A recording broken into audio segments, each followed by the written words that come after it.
diagnosis and limited treatments that were available at the time. It ultimately ended his life and changed mine forever. At the Cleveland Clinic Lou Ruvo Center for Brain Health in Las Vegas, we are committed to improving the lives of patients and their families as they navigate the extraordinary challenges of brain disorders, which includes Alzheimer's, Huntington's, Parkinson's, as well as frontal dementia and multiple sclerosis. We hear constant reminders in the news about sports-related concussions, yet many questions remain unanswered. What are the cumulative effects of repetitive head injuries?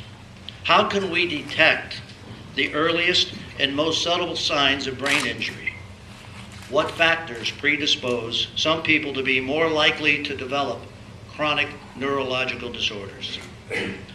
Thanks to the commitment of Golden Boy Promotions, Top Rank, Ultimate Fighting Champion, Viacom's Bellator MMA, and Glory Kickboxing, we hope to answer these questions. The Professional Fighters Brain Health Study is an illustration of what the Cleveland Clinic Lou Ruvo Center for Brain Health is all about. Advancing research and providing answers that will help the patients. Our mission goes beyond the treatment of neurological disease. Our goal is true prevention.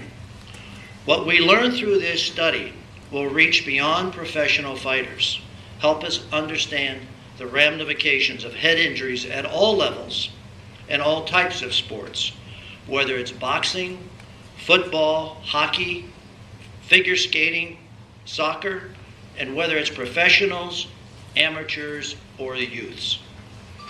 This study would not be possible without one person. And I'm very proud to introduce the president and CEO of the Cleveland Clinic, who's authorized this, supported us so much in Las Vegas, Dr. Toby Cosgrove.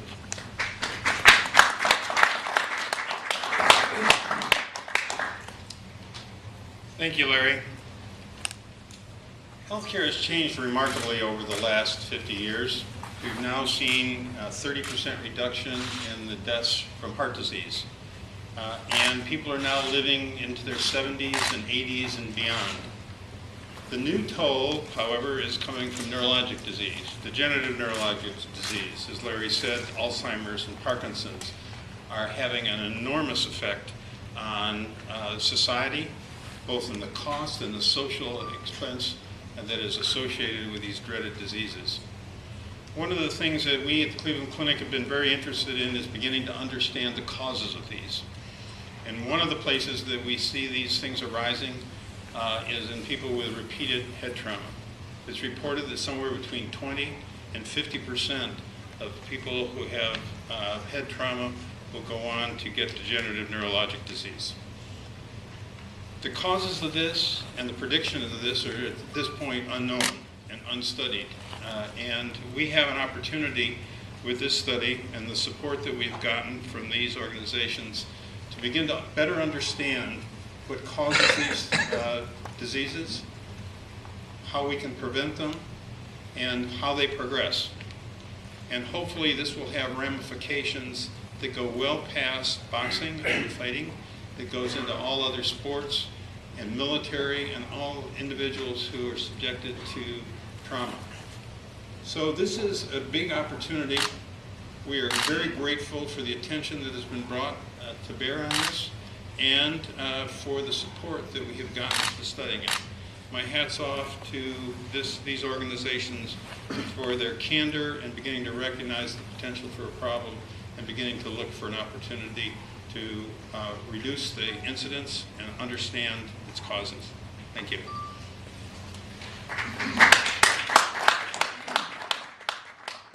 23,000 open heart surgeries, not including another 10,000 when he was in the MASH unit. Dr. Cosgrove's fame was cardiology, but he wants to be remembered for neurological changes and advances, so we're all very proud of his commitment. Now it gives me great pleasure to introduce my lifelong friend and our board member at Keep Memory Alive, Ambassador Sig Rogich.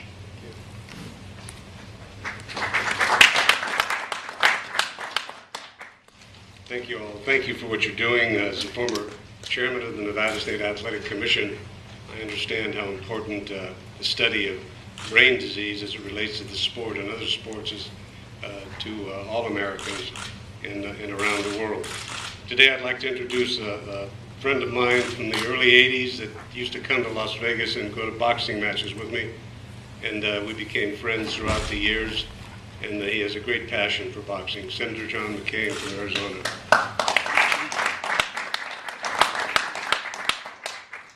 Well, thank you, Sig, and I'm very pleased to have the opportunity to join my friend Senator Harry Reid.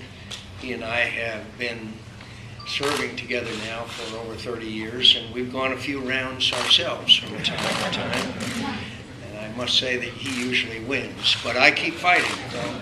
And I'm very pleased to see this coming together, all these different organizations. It's a rare occasion when Golden Boy Promotions and Top Rank Boxing are in the same room together, so I really congratulate you for that, as well as Ultimate Fighting Championships, Bellator MMA, Gloria Kickboxing.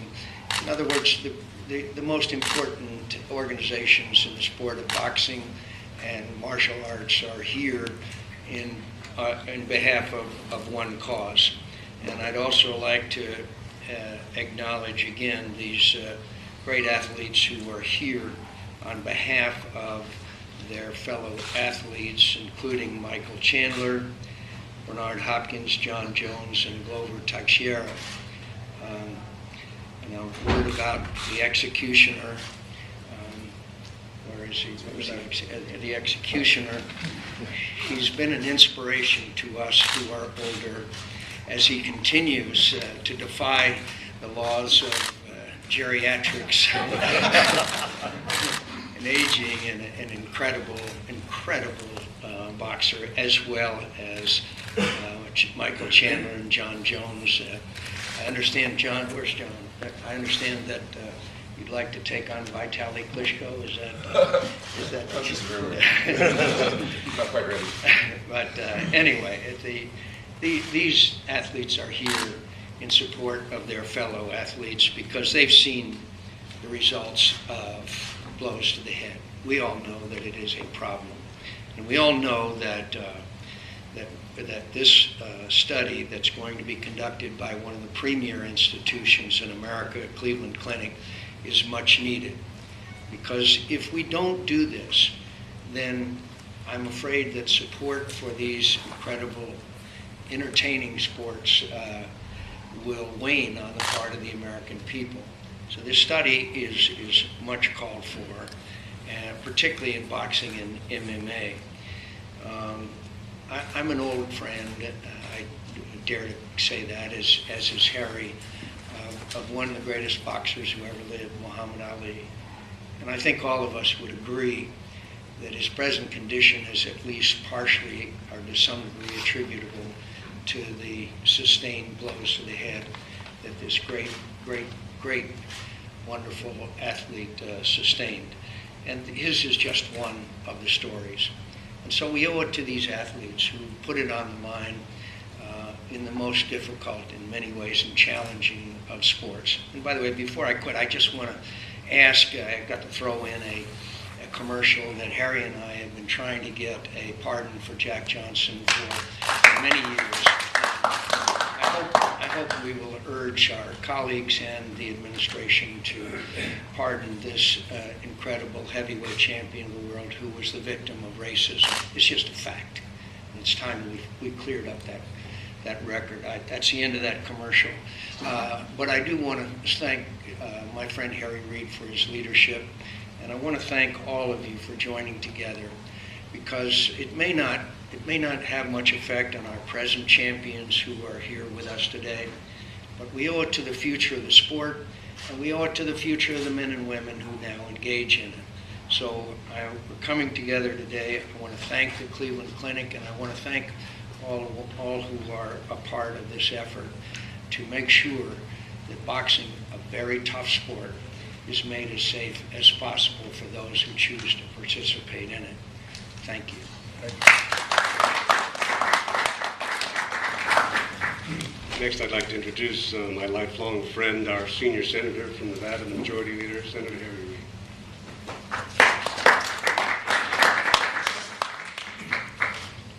Sig, thank you very much. All you fighters, understand that we have in the Senate someone who's a proven fighter. I've had the good fortune of serving in Congress with John McCain since 1982. And I've suffered a few of the blows rendered by him over the years. But you know, we are friends. We have so much respect for each other. It was just a month or two ago.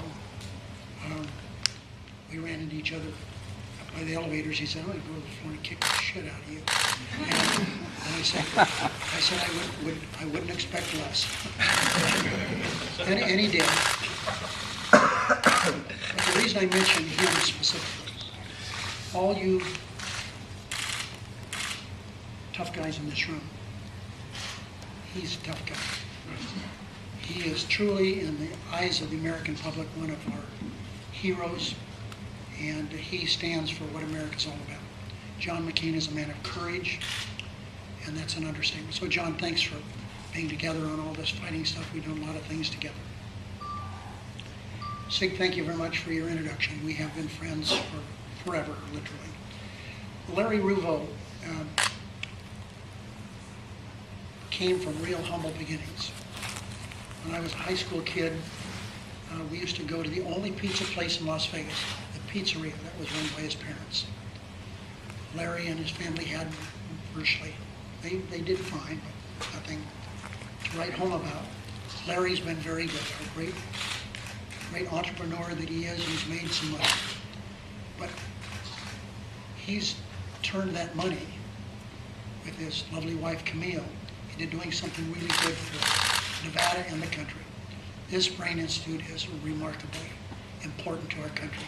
So thank you very much for what you do. Fertitta family and I have been friends for many, many years. I was chairman of the Nevada Gaming Commission in one of my prior lives, and I had the good fortune of giving him his father, his good father, Lorenzo's good father, a gaming license. And we have bonded and will continue to work on issues together. Mixed martial arts. You know, I've always been a traditionalist. In the ring,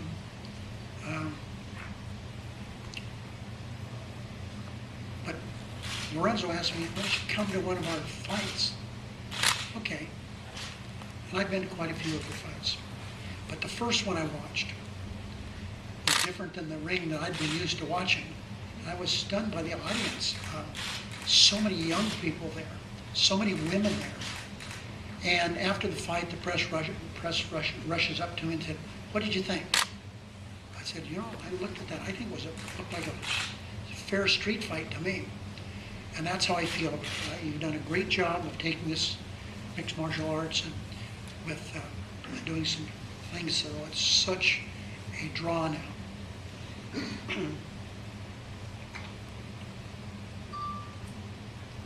I have fought in the ring at a really low caliber level, but I've done that. And I've judged hundreds of fights. And I can remember one fight that certainly is worth talking about here, because I had the good fortune to judge a fight with the great Sugar Ray Robinson. Oh, he looked good. He was still dancing, but he'd fought too long. He lost to a man by the name of Ferd Hernandez. I judged the fight, and I, with the other judges, gave the decision to Sugar Ray Robinson's opponent. We all know that he wound up really sick. This handsome man who was one of the greatest fighters of all time, didn't know where he was when he died. He had the 150, 200 fights that he had really taken its toll. for me, being with all these great athletes is really a thrill for me. That was my dream, to be some kind of an athlete. But by the time I was 20 years old, I realized I wasn't good enough, fast enough, or big enough to be the athlete of my dreams. So now I dream dreams of what I wanted to be, and I get a lot of satisfaction just being around you guys and watching what you do.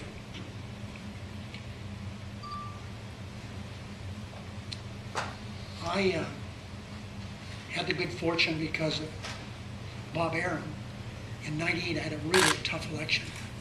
And he got Oscar De La Hoya, who was so popular at the time, to campaign for me. And he did campaign. This golden boy, he campaigned for me, and he did help me a great deal. So Bernard, I watched your fight with Oscar De La Hoya. And as I think you know, I was pulling for him. And I had never, as I said, I judged hundreds of fights. I've never seen anything like what you did to him. It was a one punch, and he went down, not to the head. You hit him here. The fight was over with. You're friends now. Yeah, well, I'll be friends with you anytime. But that was the most powerful punch I had ever seen. Now, we all know about the movie The Fighter. If you haven't seen it, you should see it. But I had the good fortune of having The Fighter come to my office. I was so excited. In comes Mickey Ward. And he talked to me about his fights and about his brother. Well, anything different from the movie? He said, well, my brother was crazier than the movie indicated. It was a wonderful movie, and it was very, very factual. But he was there talking to me because he believes that something should be done. Very few people have taken the beatings that Mickey Ward took. He was famous for being able to take a punch. And he has already dedicated his brain, when he passes away, to be studied. And he's concerned, like we're all concerned, about this wonderful opportunity that we have to study what is going on with football, with fighting, all kinds of fighting. And my son, as I mentioned in a meeting we had earlier today, my son was a soccer player. Really, he played on 3 national championship teams, University of Virginia. The times he's had a soccer ball hit him in the head in the so-called head, you couldn't count, just in a practice session. Any practice. Scores of times, hundreds of times. And now they're learning that that ball is really hard, and soccer players have to be careful. So it's good we're studying all this. It's extremely important.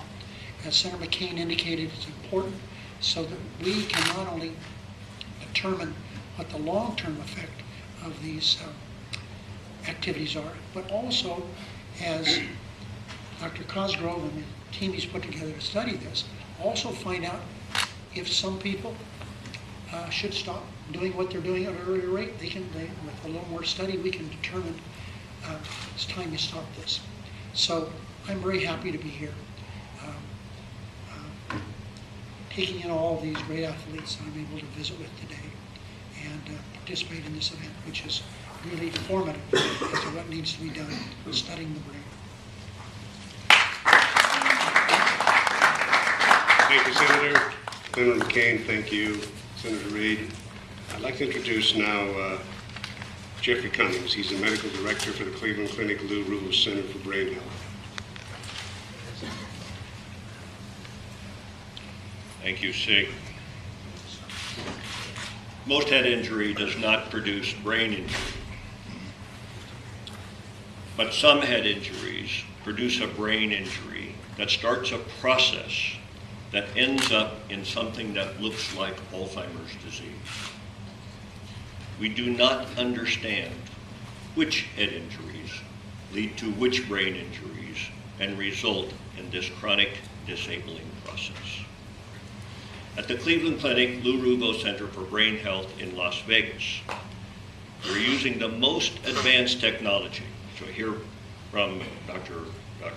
Bernick, such as computerized memory testing and advanced brain imaging, to try to understand this process. We're understanding two basic things. We want to know what is the very first change that occurs. And can we detect that in an athlete so that we could tell that athlete that they're in the beginning of the process? And second, are there predictors? Are there risk factors? Are there vulnerabilities so that we would know which athletes to monitor and which ones are at the greatest risk?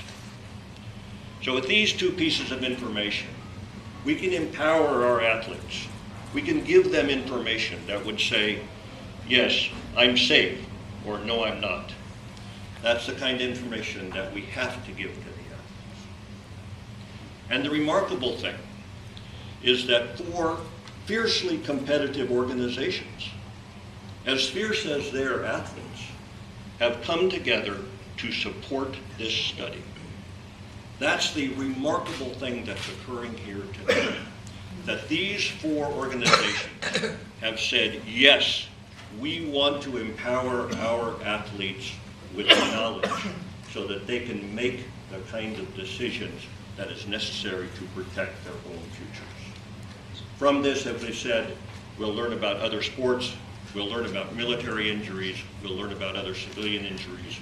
The information is immensely valuable.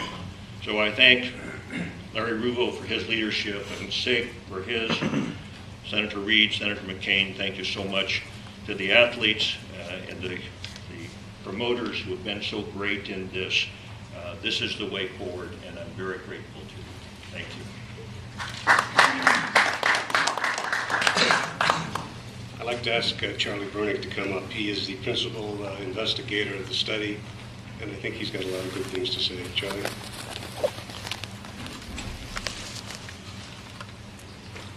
Thanks, Sig. And thank you all for being here today. So Dr. Cummings really set the stage of the rationale for the study. That is, we have no ability at this time to tell these great athletes, those that played in the Super Bowl on Sunday, those that are going to represent our country in hockey in the Olympics, really, if they're at risk of having long-term complications of head trauma. And we have no way of even detecting it very early, when interventions may be really the most effective. So to answer those questions, we designed the Professional Fighters Study. And it's intended to follow a large group of fighters, so those are boxers and MMA fighters, over time. And these are both active fighters that are sustaining head blows, so perhaps when changes are starting, and those that are retired, where they're more likely, if they're going to be symptomatic, to show symptoms. So we're following these people along over time. Now, the key to the success of a study like ours really depends on getting these athletes back on a yearly basis and evaluating them with just a whole array of comprehensive tests or measures.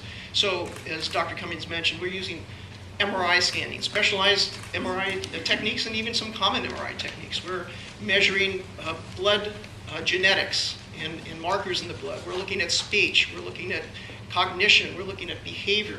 So by following these individuals 4, 5, 6 years or more down the line, we hope to be able to really understand, can any of these measures, MRI scanning or other brain imaging, tell us if damage is occurring or predict who's on their way to have problems later on. Because as Dr. Cummings mentioned, not everybody who sustains head trauma is going to have any symptoms. Now, to pull off a study like this, it really required the support of industry, of the fight industry. And we were just so fortunate, right from the start, to have industry leaders that are here today support the study, encourage their fighters to participate, spread the word, give us advice on how to get fighters to buy into this. And of course, the other thing it requires for a long-term study like this is funding, and with government grants being hard to come by. We're just so thrilled that these organizations really stepped up to make sure we finish our business and sustain the study long enough so we can get the answers that we need.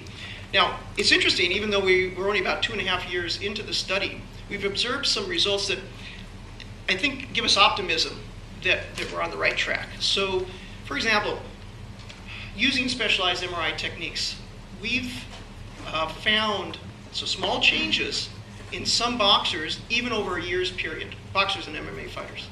So even within a year's period, there may be techniques that are available that can tell if damage is accumulating. In addition, we've come up with a formula or index of exposure to head trauma. So this factors in number of fights, professional fights, and the frequency of fighting to come up with a number. And that number seems to be correlated or related to how somebody performs on cognitive tests. And again, this may be a tool that can be used to identify individuals who may need closer surveillance over time.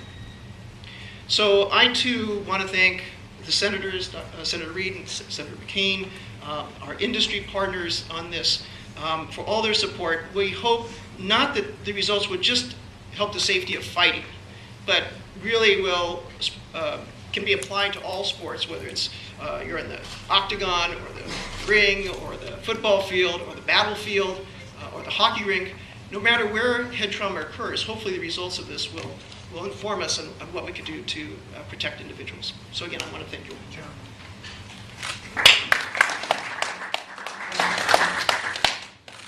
I'd like to ask Todd DeBuff and Mikey Garcia. Mikey's the WBO Junior Lightweight World Champion, and Todd is the CEO and President of Top Rank. Thank you. Thank you, Sig. First of all, it's actually an honor to be here. It's kind of chilling to be welcomed by two great senators. Obviously, Dr. Cosgrove, Dr. Bernick, Dr. Cummings, for everything you guys have done. You know, Dr. Cummings, you said something very interesting, fierce competitors. I like, just for this today, we're going to call it fiercely collaborative. Right? Because that's what this is about. This is fiercely collaborative. Nobody really talked about a story, but I'm going to give you just a brief one to touch on. I was born in Las Vegas, as was Lorenzo, as was Lawrence Epstein. We saw this man have dinner parties and talk about dementia and Alzheimer's. And his father suffered from Alzheimer's. My grandfather suffered from Alzheimer's. Lawrence's grandmother suffered from Alzheimer's. And we were able to see a facility and people support something on a personal level in a community that was so small. A lot of times we never had a voice, or people never thought we had a voice. But Larry Ruvo gave us a voice. And it could not have been possible without him. So when we talk about now on a professional side, for something to happen in my life that professionally was helped and caused and seeded by one man's vision, one man's purpose in Las Vegas, this is special. I heard somebody say, I think it was Senator McCain, talked about Muhammad Ali. People connected with Muhammad because he knew how to be an orator. He could speak, he could connect. You're going to hear from Bernard Hopkins, and God bless you, can this man speak? He can speak like nobody. And this man right here, Mikey Garcia, the current junior lightweight champion of the world, he can speak. And this study is going to help him, Bernard, and the next generation so that they connect to all of us for years to come. So thank you all. It's very special to be here. And I'd like to introduce Mikey Garcia. Thank you, everybody. It's an honor and a pleasure to be here and be part of this wonderful cause. You know, we young fighters, you know, we don't have an opportunity to, you know, be involved too much in what goes behind, but we just go in the ring and do what we do. But to be asked and, you know, be able to help and support this is a great honor. You know, it's not only for myself, but it's, you know, for the benefit of all the young fighters that, you know, want to do this. You know, the young kids that look up to us, you know, and say, I want to be there one day. well, with our studies and with the research that's going to take forth, we want to help the young kids have a better decision in what they want to do for their careers. And just like I said, for any other of these sports, you know, including soccer and hockey and football or all these other sports, with contact sports, you know, the studies definitely need to help, you know, the development of research and you know, protective gear, and just, you know, better inform the people and better inform the kids. And like I said, it's just an honor to be here and an honor to be part of this, and hope, you know, that this research can continue and help, you know, for the long term, for the future, and for, you know, retired fighters of all sports to make better decisions, you know, with their kids or their family members that want to do what they did. So, you know, I just want to say thank you, and, you know, it's a pleasure, and I hope everything that the research takes in, you know, can help for everybody. Thank you.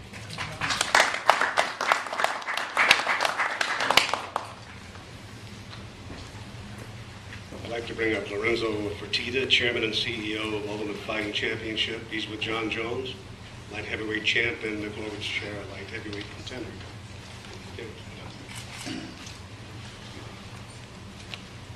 Thank you, Sid. As Todd had mentioned, I was native, born and raised in Las Vegas, and for a boxing fan growing up, that was a fortunate thing. I was able to personally experience what I think is some of the great times in boxing during the 1980s and 1990s. It was in the mid-1990s that I was appointed to the Nevada State Athletic Commission, where I spent 4 years as a member of that commission regulating the sport of boxing. And it was during that time that I spent numerous hours and events really trying to learn as much as I could about the health and safety issues for fighters. And after I stepped off the commission, I was introduced to this event, this renegade event at the time, which was known as the Ultimate Fighting Championship. And what I saw there was not a renegade event, but professional martial arts, professional mixed martial arts. And it was the premise of myself and my brother and our partner Dana White, when we purchased the company, to try to create a global sport that was safe. Therefore, we ran towards regulation. We worked with various state athletic commissions as well as international federations to create what is now known as the Unified Rules of Mixed Martial Arts. So our company has a history of trying to do what we can do to further the sport and further enhance the health and safety for the athletes. I'm also very proud that we're the first, and I believe the only company that provides health accident insurance for our athletes 365 days a year around the world. In the event that, God forbid, they get injured while they're training, they're fully covered by the company. So when I was approached by Larry Rugo and members of the Cleveland Clinic, it was a very easy decision to say that we were all in respects to having our athletes participate in studies, as well as monetary funding that they would need to be able to carry out these studies. We obviously think it's very important to try to learn as much as we possibly can about the effects for these athletes, both today and then in their future. Along with me here, I have our UFC light heavyweight champion, John Jones, as well as our #1 contender in the light heavyweight division, Glover Teixeira.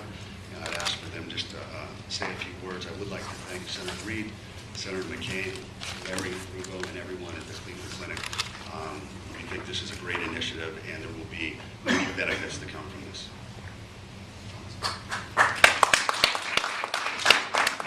How's it going, guys? I am not the best at speeches, but I just want to thank everyone, mainly congratulate the Cleveland Clinic for all their success and what you guys are doing. I want to thank Senator McCain and Senator Reed for supporting us MMA fighters and just getting along with this whole MMA phenomenon.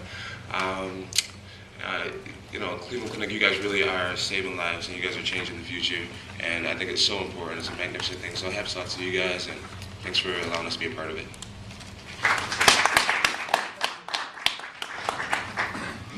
Good morning, guys. Just want to thank everyone for this help, for this opportunity, UFC to bring us over here. And just want to do everything I can to help you guys, to spread the word out there, because us as a fighter, I think we follow up with the medicals. We do MRI all the time. Thanks for once again for UFC to give us the health insurance so we can do that all the time.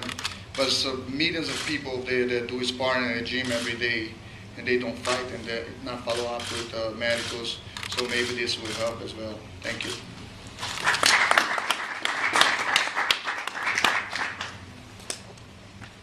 I'd like to bring up Kevin Kay, president of Spike TV and Bellator, and Michael Chandler, former Bellator light heavyweight champion. Where is he?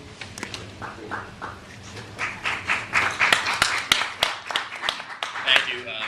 First, thank you to the Cleveland Clinic for all the great work that you're doing. Thank you to Senator McCain and Senator Reid. It's an honor to share the podium with you and to have you endorse this really important initiative.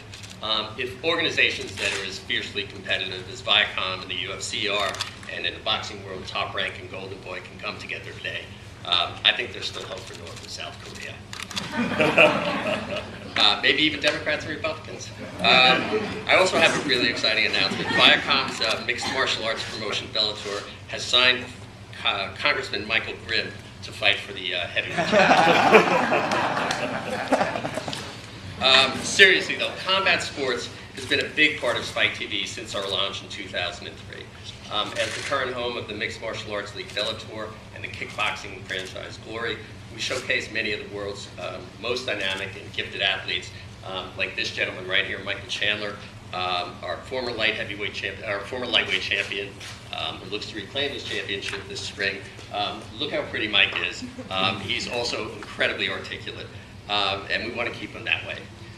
These fighters give everything they have in the ring or in the cage, and we at Spike TV and Viacom Media Networks understand the need to do whatever we can when it comes to securing their health and their well-being. It's imperative that we do all we can to prevent any injuries from being permanent.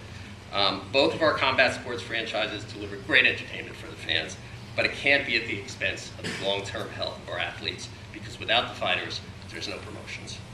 We applaud the efforts of the Cleveland Clinic, who are at the forefront in establishing the best possible treatment for brain trauma, and on behalf of myself, everyone at Bellator MMA, Glory Kickboxing, Viacom, and Spike, we're proud to be a part of such a worthy endeavor. And Michael, I think, wants to say a couple of words.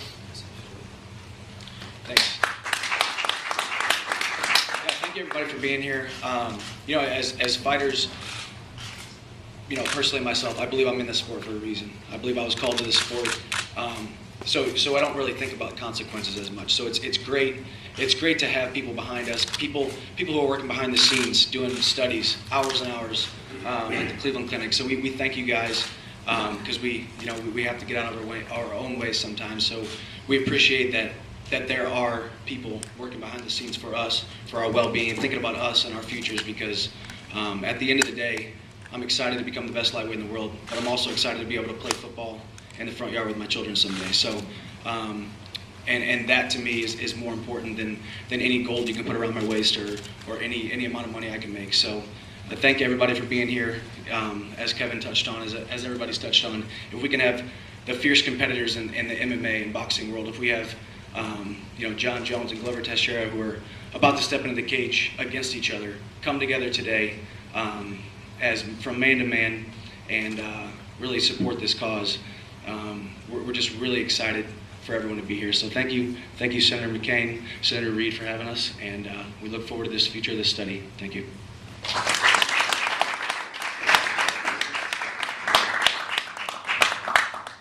I'd like to now bring up this 49-year-old man and a 25-year-old body, Bernard Hopkins. Look at him. Thanks, Chad. First, I'd like to thank Senator McCain and also Senator Reid and all the doctors and everyone that's participating in this study.